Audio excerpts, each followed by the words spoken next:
নমস্কার বন্ধুরা, সুদীপা সিম্পল লাইফস্টাইলে আপনাদেরকে স্বাগত। শোবার ঘরে আপনাদের বিছানা ঠিক কোন দিকে থাকা উচিত যাতে সংসারে টাকা পয়সা সম্পত্তি আসে?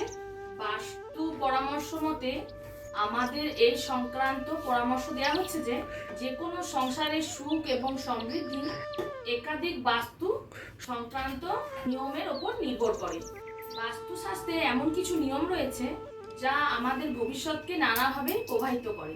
সে সকল আমরা না জেনেও আমরা কিন্তু অনেক ভুল করে ফেলি। তারপর যখন আমাদের সব খারাপ সময় আসে তো বুঝতে পারি না আমাদের সঙ্গেই কেন এরকম খারাপ হচ্ছে। তো আমরা কিন্তু প্রত্যেকে সবাই চাই যে তাদের পরিবারের মানুষরা কিন্তু সুখে শান্তিতে থাকুক। আমাদের বাড়ির বেডরুম, ড্রয়িং রুম এবং রান্নাঘরে নির্দিষ্ট জিনিস বা নির্দিষ্ট জায়গা ও দিক অনুসারে রাখা কিন্তু খুবই গুরুত্বপূর্ণ, যাতে নেতিবাচক প্রভাব সংসারে না পড়তে পারে। তো শোবার ঘরে আপনার বিছানা কোন দিকে রাখা উচিত যাতে টাকা পয়সা সংসারে শান্তি উন্নতি বা টাকা পয়সা আসে, তো সেই সকল পরামর্শ আজকে আমি আপনাদেরকে দেবো। শোবার ঘরের দিক দক্ষিণ পশ্চিম দিকে হওয়া কিন্তু অবশ্যই উচিত, এতে ঘরে আপনার সুখ শান্তি বাড়বে। আর ঘর উত্তর পূর্ব দিকে হওয়া কিন্তু কখনোই উচিত নয়, কারণ এই দিকটি প্রার্থনা এবং আপনার পূজার ঘর বা ঠাকুর ঘরের জন্য কিন্তু শোভা পায়।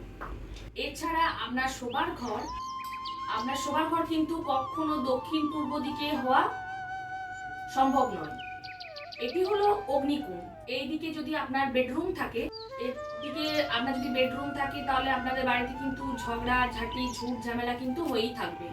তাহলে বিছানা কোন দিকে হওয়া উচিত? বাস্তুশাস্ত্রের অনুসারে বিছানা দক্ষিণ পশ্চিম দিকে এবং হেডবোর্ড দক্ষিণ পূর্ব দিকে হওয়া উচিত। এই দিকটি আপনার শরীর থেকে ইতিবাচক তরঙ্গ শোষণ করে। বিছানা কখনো উত্তর দিকে থাকা উচিত নয়, এতে মানসিক চাপ বাড়ে। বিছানা সবসময় আপনারা চেষ্টা করবেন কাঠের তৈরি, নিয়মিত আয়তক্ষেত্রাকার বা বর্গাকার হওয়া উচিত। বেডরুমের জন্য বাস্তু কি বলে? বেডরুমের পূর্ব উত্তর দেয়ালে বেশি করে জানলা থাকা উচিত। বেডরুমের দেয়ালের দরজা উত্তর পূর্ব বা পশ্চিম দিকে হওয়া অবশ্যই উচিত।